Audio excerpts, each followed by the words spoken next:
आप सभी को जय मसीह की। मैं अपोस्टल रोहित मसीह अपने यूट्यूब चैनल में आप सब लोगों का स्वागत करता हूं। एक बार फिर एक और नई शिक्षा में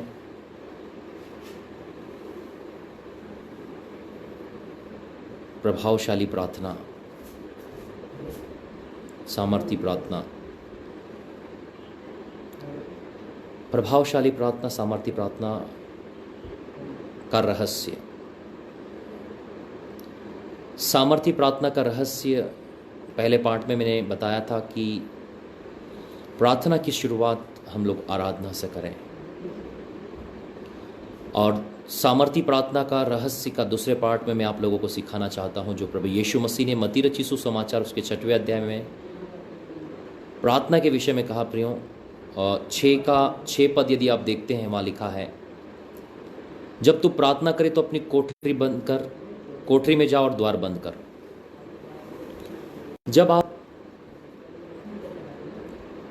प्रार्थना के लिए जाते हैं प्रियो, यहाँ पर कोई परंपरा या कोई निश्चित समय की बात नहीं हो रही है। यहाँ पर प्रभु यीशु मसीह कर रहे हैं कि जब तू प्रार्थना में जाए, आप और मैं 24 घंटे में से कभी भी प्रार्थना के लिए जा सकते हैं।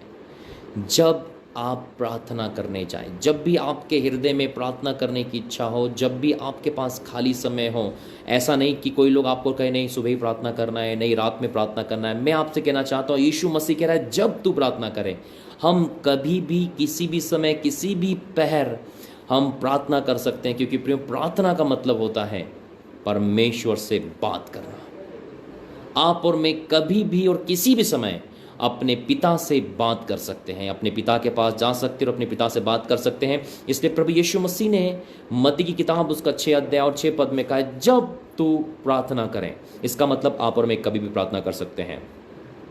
सामर्थी प्रार्थना का दूसरा रहस्य जो मैं आपको बताना चाहता हूं, प्रभु यीशु मसीह ने कहा, द्वार बंद कर, कोठरी में जा और द्वार बंद कर। आज मैं आपको द्वार को बंद करने के विषय में बता रहा हूं। प्रियो, जब आप प्रार्थना के लिए जाते हैं, आपको सबसे पहले द्वार बंद करना है। ये द्वार क्या बताता है प्रियो, हमें किस लिए द्वार को बंद करनी है प्रियो? द्वार बंद करने का मतलब ये है कि हमें अपनी ज़िंदगी से हर एक उन बातों को बंद करना है, हर एक उन बातों के द्वारों को बंद कर देना है, हर एक उन कामों के द्वारों को बंद कर देना है जो आपकी प्रार्थना को डिस्टर्ब कर सकते हैं, जो आपकी प्रार्थना में विघ्न अर्थात डिस्टर्बेंस को पैदा करते हैं। उन सारे द्वारों को बंद करने के लिए प्रभु यीशु मसीह आज आपसे और मुझसे कह रहा है। वो कह रहा है, जब तू प्रार्थना करे तो द्वार को बंद कर दे। आज आपको और मुझे इस बात को सोचनी है कि जब हम प्रार्थना करने जाते हैं तो कौन सी ऐसी बातें हैं जो हमें प्रार्थना के समय डिस्टर्ब अर्थात परेशान करती है।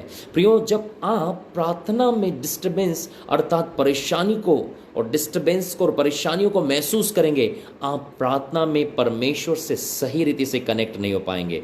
जो प्रार्थना आप दिल से करना चाहते हैं, जो प्रार्थना का उत्तर आप प्राप्त करना चाहते हैं, डिस्टर्बेंस की वजह से आप परमेश्वर से करेक्ट नहीं हो पाएंगे, परमेश्वर से जुड़ नहीं पाएंगे और परमेश्वर से अपने दिल की गहराई से प्रार्थना नहीं कर पाएंगे। इसलिए प्रभु यीशु मसीह आपके लिए और मेरे लिए सामर्थी रहस्य को यहाँ पर बता रहा है कि जब तो प्रार्थना करे तो द्वार बंद कर दे। यहाँ पर मैं आपको बताना चाहता हूँ कि हमें किन किन द्वारों को बंद करने की ज़रूरत है। प्रियो, हम सबसे पहले हमें उन द्वारों को बंद करने की ज़रूरत है जो हमें प्रार्थना में डिस्टर्ब करते हैं। सबसे पहले हमें अपने मोबाइल फ़ोन को बंद कर देना है। प्रार्थना में यदि आपके पास फ़ोन आएंगे या मैसेज आएंगे तो आपका दिमाग बार बार भटकेगा और आप परमेश्वर से ठीक से कनेक्ट नहीं हो पाएंगे। प्रार्थना में अपने मोबाइल फ़ोन के द्वार को बंद कर दीजिए, इंटरनेट के द्वार को बंद कर दीजिए। इंटरनेट पे मैसेज आएंगे, इंटरनेट पर काम आएंगे, इंटरनेट पे मैसेज आने के कारण में आप उन परमेश्वर से जुड़ नहीं पाएंगे और परमेश्वर से उन प्रार्थना को उत्तर नहीं प्राप्त कर सकेंगे। अपने परिवार के, अपने पति, अपने बच्चे, आपका परिवार का जो कुछ भी संबंध है, आपके मित्रों के, आपके रिश्तेदारों के, सारे लोगों के लिए द्वार बंद कर दीजिए। आप एक ऐसे समय का इस्तेमाल कीजिए जब आप उन सब के लिए अपने द्वारों को बंद कर सकें प्रियो। यदि वे लोग आपको बार बार आकर आपके घर दरवाजे को टोकेंगे, वे बार बार आपको आवाज़ लगाएंगे, बार बार आपसे बात करेंगे, तो आप परमेश्वर से ठीक तरीके से कनेक्ट नहीं हो पाएंगी। फिर जो काम आप पेंडिंग छोड़ कर आए, उन बातों के बारे में आप प्रार्थना के दौरान मत सीखिए। मुझे जल्दी प्रार्थना करके जाना है, मुझे जल्दी से काम निपटाना है, मुझे बाहर जाना है। मैं आपको बताना चाहता हूँ, आपको अपने दिमाग के दरवाजों को बंद कर देना है, अपने कानों के दरवाजों को बंद कर देना है, अपनी आंखों के दरवाजों को बंद कर देना है और अपने मुंह के दरवाजों को खोलना है। सबसे पहले अपने दिमाग के दरवाजों को बंद करना है। हर एक वो विचार जो आपके प्रार्थना के दौरान आपके अंदर डिस्टर्बेंस पैदा कर सकता है, दिमाग के सारे दरवाजे बंद कर दीजिए, कानों के सारे दरवाजे बंद कर दीजिए। कौन आपको आवाज़ मार रहा है, कौन आपको बुला रहा है, बाहर किसकी आवाज़ आ रही है, क्या हो रहा है, कानों के दरवाजे बिल्कुल बंद कर दीजिए। आंखों के दरवाजे, किसका फ़ोन आया, इंटरनेट में क्या चल रहा है, क्या दिख रहा है, क्या हो रहा है, सारे दरवाजे, इन सारे दरवाजों को जब आप बंद करेंगी, तब आप अपने उस महान परमेश्वर प्रभु यीशु मसीह से गुप्त में बातें करेंगे प्रियो, जिसके विषय में बाइबल में लिखा है कि तेरा पिता जो गुप्त में देखता है वो तेरे प्रार्थना का उत्तर देगा। आज सामर्थी प्रार्थना का दूसरा रहस्य जो मैंने आपको बताया वो है द्वार बंद करना। यीशु मसीह ने स्वयं कहा है, जब तू प्रार्थना करने जाए कोठरी में जा और द्वार बंद कर। द्वार बंद करने का मतलब है जिंदगी के हर एक वो कामों को आपको बंद करना है जो आपकी प्रार्थना में आपको डिस्टर्ब करने वाले हैं, जो डिस्टर्बेंस पैदा करते हैं। आपको सोचना है कि कौन कौन सी ऐसी और भी बातें हैं जो प्रार्थना के समय मुझे डिस्टर्ब करती है, उन सारी बातों को दरवाजे के बाहर करके आपको दरवाजे को बंद कर देना है। तब जो आप प्रार्थना करेंगी वो प्रार्थना सीधे परमेश्वर के पास जुड़ेगी। आप प्रार्थना में सीधे परमेश्वर के पास जुड़ जाएंगे, परमेश्वर आपसे बात करेगा, आप परमेश्वर से बात करेंगी। और बाइबल बताती है परमेश्वर आपकी प्रार्थनाओं का प्रतिफल देगा। वो लोग परमेश्वर यहां पर कह रहा है, तेरा पिता जो गुप्त में दिखता है तुझे प्रतिफल देगा। आज बहुत सारे भाई और बहन अपनी प्रार्थनाओं का उत्तर अर्थात प्रतिफल इसलिए नहीं प्राप्त कर पा रहे हैं क्योंकि वे जब प्रार्थना में जाते हैं वे द्वार बंद नहीं करते हैं। आज मैंने आपको सामर्थी प्रार्थना का दूसरा रहस्य बताया है, द्वार बंद कर दीजिए। हर एक डिस्टर्ब करने वाली, हर एक प्रॉब्लम करने वाली बातों के द्वारों को आज आप बंद कर दीजिए। मैं आपको बताना चाहता हूं प्रार्थना का सामर्थी प्रार्थना का दूसरा रहस्य, आप अपनी प्रार्थना का जवाब जरूर पाएंगे, आप अपनी प्रार्थना का जवाब जरूर पाएंगे।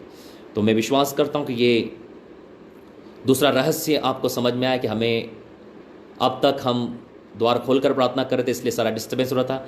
आज चाहे आप थोड़ी सी प्रार्थना करो लेकिन द्वार बंद करके देखिए, आप परमेश्वर की उपस्थिति को महसूस करेंगे, परमेश्वर के आनंद को महसूस करेंगे और आप गहरी शांति को महसूस करेंगे कि जो कुछ मैंने प्रार्थना की है प्रभु ने सुना है। मैं विश्वास करता हूँ आज की शिक्षा आपको पसंद आई होगी। यदि ये शिक्षा आपको पसंद आई है, प्लीज़ इस शिक्षा को बार बार सुनिए, इस पर मनन कीजिए, इसको फॉलो कीजिए और अपने सारे लोगों को इसको शेयर कीजिए। और मैं विश्वास करता हूँ ये शिक्षा आपके लिए आशीष का कारण होगी। यदि अब तक आपने हमारे YouTube चैनल को सब्सक्राइब नहीं किया तो प्लीज़ अपोस्टल रोहित मसीह हमारे चैनल का नाम है, उसको सब्सक्राइब कीजिए ताकि और वीडियोस और शिक्षा सत्र हम आप तक लेकर आ सकें। सभी को जय मसीह की। God bless you.